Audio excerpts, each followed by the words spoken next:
He is 85 years old, and when his blood work came back last month, I read it twice. His creatinine was normal. His estimated filtration rate was well within the healthy range. His urine showed no protein at all. Now, I want you to understand why that made me sit up. Kidney function declines with age in almost everyone. It is one of the most predictable changes in the human body. By age 75, a large share of American adults have some degree of chronic kidney disease, and roughly 9 out of 10 of them do not know it. So I asked him what I always ask. I said, "What are you eating?" And his answer was interesting because half of it was about what he does not do. But before I give you a single one of his habits, I have to say something important. Please do not skip these next 60 seconds. Everything I'm about to describe is guidance for protecting kidneys that are currently healthy. If you already have chronic kidney disease, particularly stage 3, 4, or 5, some of this advice is exactly wrong for you. Let me be specific because this matters. A healthy kidney handles potassium beautifully. A damaged kidney cannot. So foods that are excellent for a healthy person, including bananas, oranges, potatoes, tomatoes, beans, and nuts, can raise potassium to dangerous levels in advanced kidney disease. High potassium can stop the heart. That is not an exaggeration.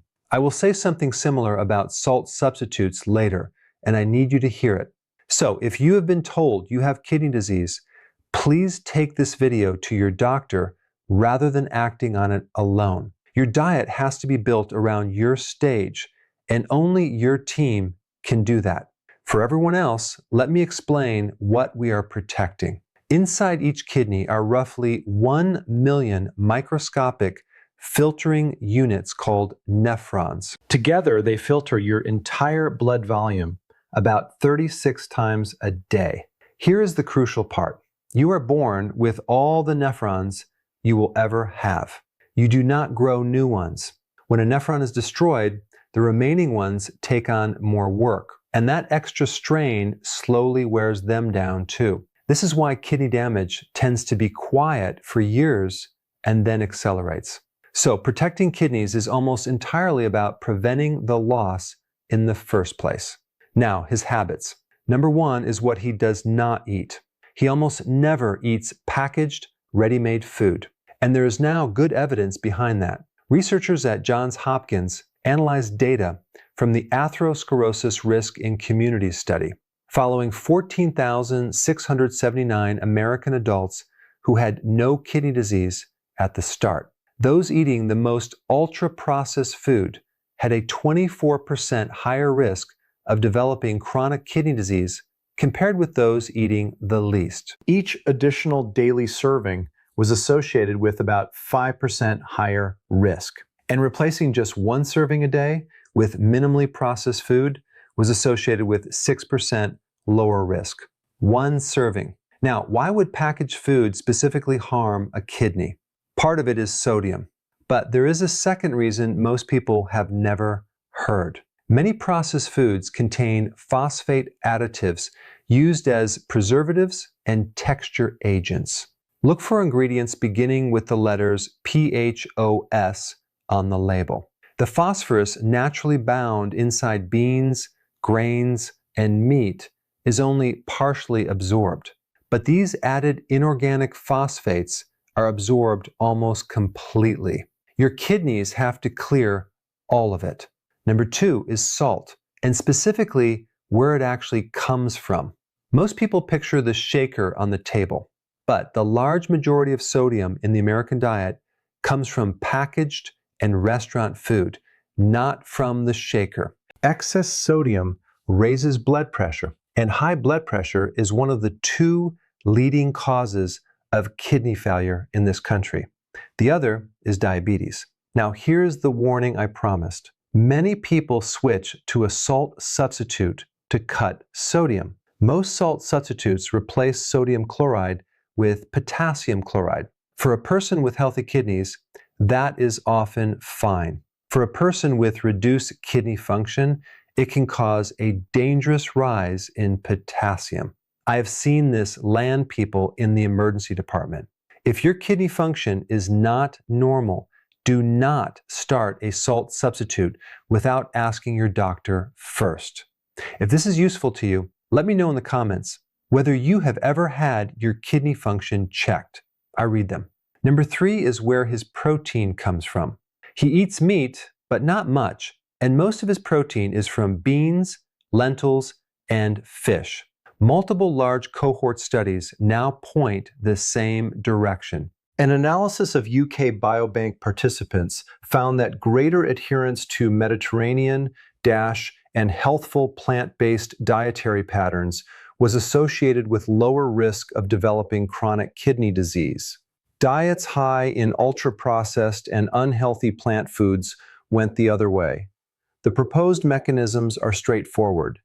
Animal protein carries a higher acid load, which the kidney must neutralize.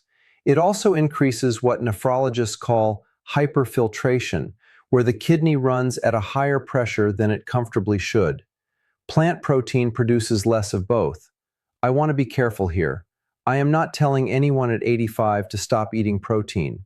Older adults are far more likely to be eating too little protein than too much, and losing muscle is its own serious danger.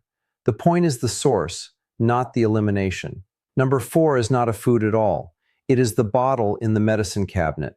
And in my opinion, this is the most important thing in this entire video. Non-steroidal anti-inflammatory drugs, which include ibuprofen and naproxen, reduce blood flow to the kidney. They do it by blocking prostaglandins, which are the compounds that keep the small blood vessels feeding your filters open. A systematic review and meta-analysis found that current NSAID use was associated with roughly a 73% higher risk of acute kidney injury in the general population. In older adults, the pooled estimate was higher still. And there is a specific combination that nephrologists have a name for. We call it the triple whammy. It is an ACE inhibitor, or ARB, which includes drugs like lisinopril and losartan, plus a diuretic, a water pill, plus an NSAID. Each of those 3 affects kidney blood flow through a different mechanism. Together, they can drop filtration sharply. One analysis found that adding an NSAID to the other 2 raised acute kidney injury risk by about 31% compared with the 2 drugs alone. Now think about who that describes. An older adult on blood pressure medication and a water pill who takes ibuprofen most days for arthritis. That is an extremely common situation, and most people have no idea it is a risk. If that is you, please talk to your doctor or pharmacist. Do not stop your blood pressure medication. Ask instead whether there is a safer option for the pain and whether your kidney function should be checked. Number 5 is the one that will surprise you because it is something he does not do. He does not force himself to drink water. For years, the advice was that flooding the kidneys with water protects them. So researchers tested it properly. In 2018, a randomized trial called CKDWIT was published in the Journal of the American Medical Association. 631 adults with stage 3 kidney disease were randomly assigned either to coaching that increased their water intake by 1 to 1.5 liters a day, or to maintaining their usual intake. After a year, the decline in kidney function was essentially the same in both groups. Drinking extra water did not slow the disease. Now, staying adequately hydrated absolutely matters, especially in hot weather and especially if you take a diuretic. Dehydration is genuinely hard on the kidneys, but forcing down 8 glasses when you are not thirsty has not been shown to protect them. And if you have heart failure or advanced kidney disease, you may actually be on a fluid restriction. So please follow your own doctor's number, not a number from the internet. And the last habit is not about food or drink at all. He gets tested. This is the part I most want you to hear because kidney disease is silent. There is no pain. There are no symptoms until a great deal of function is already gone. You cannot feel it happening. There are two simple tests. The first is the blood test for creatinine, which gives your estimated filtration rate. Many people have already had this without knowing it. The second is a urine test called the albumin to creatinine ratio. That one catches small amounts of protein leaking into the urine, and it often turns abnormal years before the blood test does. It is the earlier warning, and it is frequently not ordered. If you have diabetes, high blood pressure, heart disease, or a family history of kidney problems, ask your doctor specifically about the urine albumin test. Ask by name. 4 honest statements before I let you go. One patient's lab results are a story, not proof, and I would never present them as evidence. Most of the dietary research here is observational, meaning it shows association and cannot establish cause. Genetics, diabetes, blood pressure, and certain medications matter enormously, and some people do everything right and still develop kidney disease. And this video is education, not medical advice. I am the physician, but I am not your physician.